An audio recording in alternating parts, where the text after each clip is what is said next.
Un humain avec un grand H, deux mots qui n'ont rien à voir, ça fait trois raisons de se rencontrer. Aujourd'hui, c'est une interview papotage avec Nicolas Lavarenne, sculpteur de son état et poète au quotidien. Et puis on va parler ensemble de plein de choses, mais surtout, on va parler d'art et d'émotion. Bienvenue. Alors, je pense que ce qui me plaît, c'est que mes sculptures est une expression un peu ambiguë. C'est-à-dire que, en général, les gens, ils y voient de l'énergie. C'est-à-dire, beaucoup, ils me disent, c'est les Jeux Olympiques, votre travail. Alors, je leur dis, ouais, c'est un peu comme les Jeux Olympiques, c'est l'humain qui essaie de se dépasser, quoi. Bon, à partir de là... Et l'émotion, elle est un peu paradoxale. Enfin, l'expression de mes sculptures, j'aime bien qu'elle est paradoxale, parce que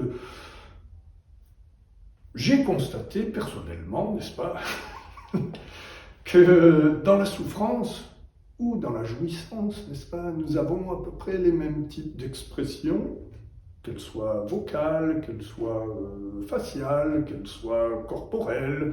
Et donc, après, à chacun de lire ce qu'il a envie de lire, ce qu'il a envie d'entendre. C'est-à-dire, il y a des gens qui me disent « Ah, elle souffre, cette pièce !» Bon, ben, vous voyez souffrir, l'art est un miroir. Puis il y en a qui me disent « Ouah, quelle pêche, quelle énergie et tout !» Bon, ça me fait un peu plus plaisir quand même. Voilà. Émotion et sculpture, ça dit quoi?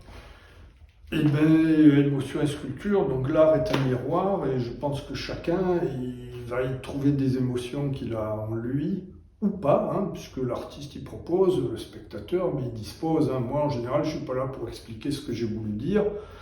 Et quand on me le demande, ça me gêne terriblement de dire ce que moi, ça m'a raconté, parce que moi, je ne suis pas l'autre en face.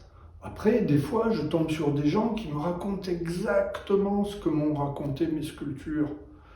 Et ça, ben, il y a une espèce de fraternité, il y a une sensibilité commune, il y a une espèce comment dire, d'émotion extrêmement forte de rencontrer, ben, pas un alter ego, mais quelqu'un qui a ressenti la même chose. C'est-à-dire, je sais pas, comme si on était dans le désert et qu'à un seul coup, on rencontre quelqu'un, un autre humain, quoi. Je sais pas, parce que dans ma sculpture, je vois un petit peu...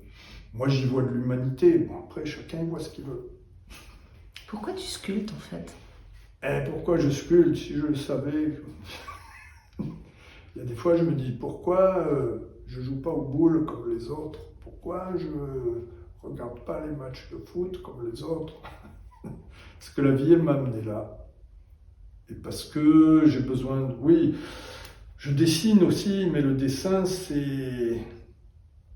Hop, une émotion sur le papier, mais quelque chose de très immatériel. Et moi, j'ai besoin de fabriquer, j'ai besoin de faire, j'ai besoin de réaliser, j'ai besoin de ce volume, j'ai besoin de se toucher, j'ai besoin de cette chair, de la matière, de cette représentation autour de laquelle on peut tourner et puis ressentir.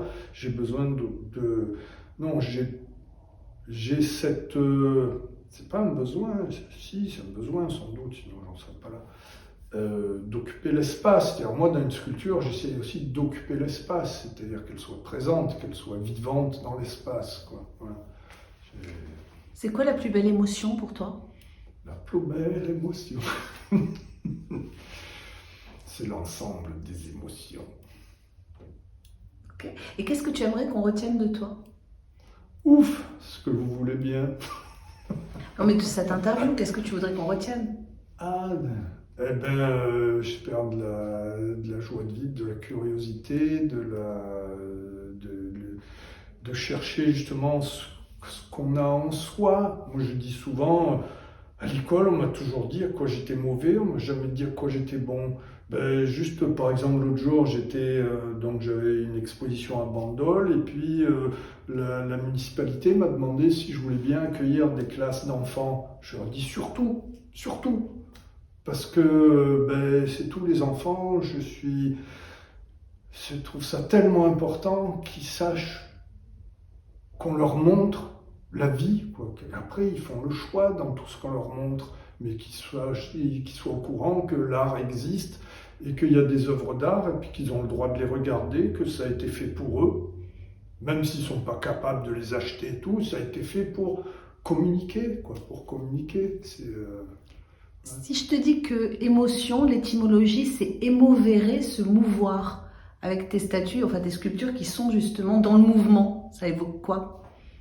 Et ben, ouais, pour moi, c'est émouvoir, c'est effectivement se bouger le cœur, quoi, se faire bouger le cœur, se bourlinguer le cœur, se bousculer le cœur, se